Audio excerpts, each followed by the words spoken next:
NBA Countdown. This is our crew for the 2025-26 season. We couldn't be more excited. Clearly, you can tell I lost my voice screaming about it, to watch hoops with you all year long. We have NBA champs Kendrick Perkins, head coach Michael Malone. Championship head coach. Our championship head coach and our champions of information and insight, our senior writer Brian Windhorst and our senior insider Sham Sharanya. Could not be more excited for this year with all of you. And we all know that the pursuit of championships, that is ultimately what this is all about. And we have seen an unprecedented 7 different teams win the title over the last 7 years. And if that number is going to get to 8, then there is a very good chance that a team in tonight's doubleheader right here on ESPN is going to make it happen. So let's get out and run, shall we? Starting with the Cavaliers. Donovan Mitchell having a career year, and Cleveland has the best odds in the East to win the title. Checking in on Cavs Corner. Why could this be the year? Well, they play, when they're at their healthiest, which they're not yet, they're a top 10 offensive team and a top 10 defensive team. They have an offensive playmaker that can win them a game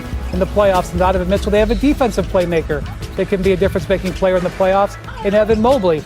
Do they have the toughness and the grit when it matters? That's the big question with this team. That and health will determine how far the Cavs go this year. Donovan Mitchell will join us a little later in our show. Their opponent tonight, Kevin Durant and the Rockets. They aren't just 9-1 over their last 10 games. They're also in the top 5 in title odds. So, Coach, why are you excited about Houston? Well, B. Windhorst over there talked about Cleveland. Well, Houston, they got the number 1 offense, number 5 defense. Alpi Şengün shown that he is a baby Jokic in the making, doing it all. Amen Thompson, first team All-NBA defender last year. And why did they add Kevin Durant? They could not score in the first round loss against Golden State last year. You add one of the best scorers in NBA history. Things look good in Houston right now. Well, you know who's ahead of the Rockets in the championship odds?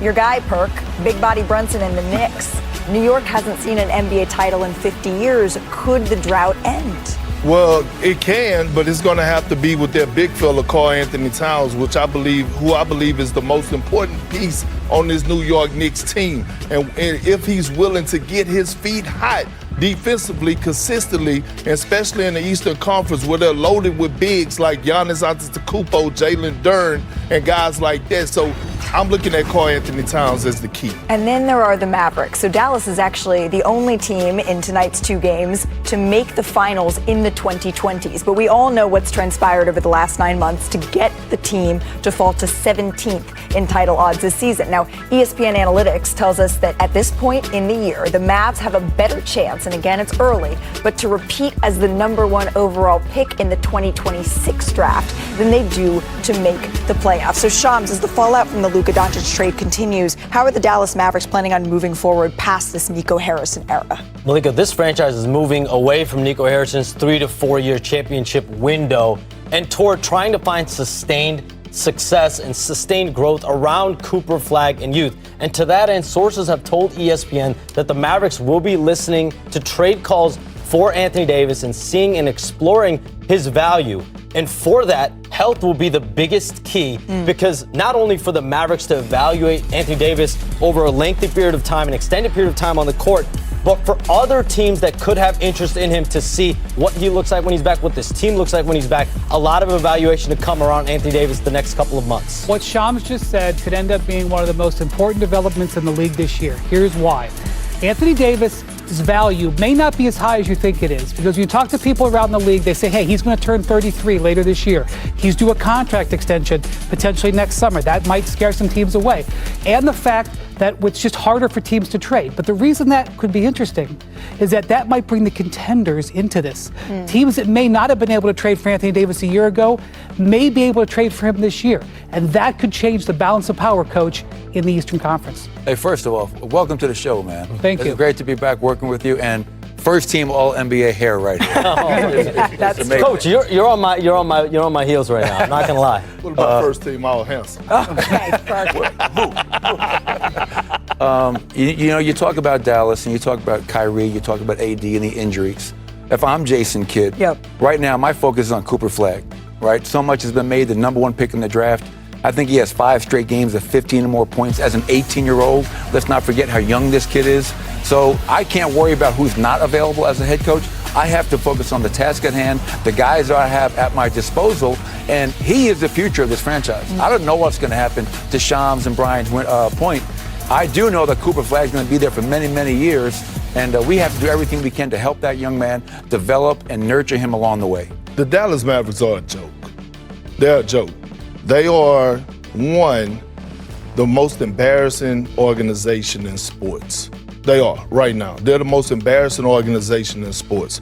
Dysfunctional at its finest when you look at what's going on in that organization. This used to be an organization that people used to want to run to. Now this has become an organization where people is running away from. And when you think about trading your international superstar, Rob Pelinka, trading away, a used Volvo to get back a Rolls Royce, and then all of a sudden you fire Nico Harrison, right? And then you come down and you look at this situation where they're talking about, possibly going away from Anthony Davis. What is really going on in Dallas? It's called lack of leadership. It's called embarrassment. It's called dysfunctional.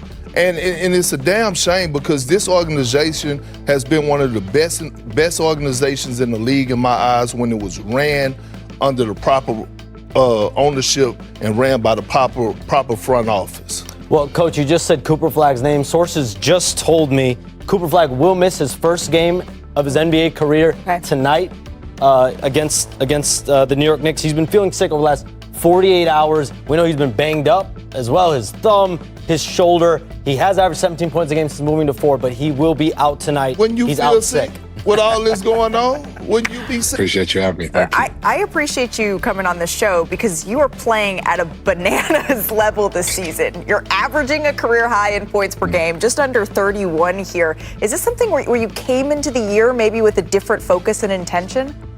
Yeah, I think obviously Max and DG go down, right? And you understand that there's going to be more expected out of you. I was already planning on taking another step in my game, but I think now even more so, it's like, okay, those guys are out. More is expected of me. You got to go out there and kind of just set the tone. And I've always been a scorer. Now the biggest thing is being efficient in all facets of the game. The Rockets, they're in Cleveland. They currently have the number 1 ranked offense in the league. A lot of it is thanks to the addition of Kevin Durant. I've never played against KD. For those of us who have it, can you just describe what's it like going up against him?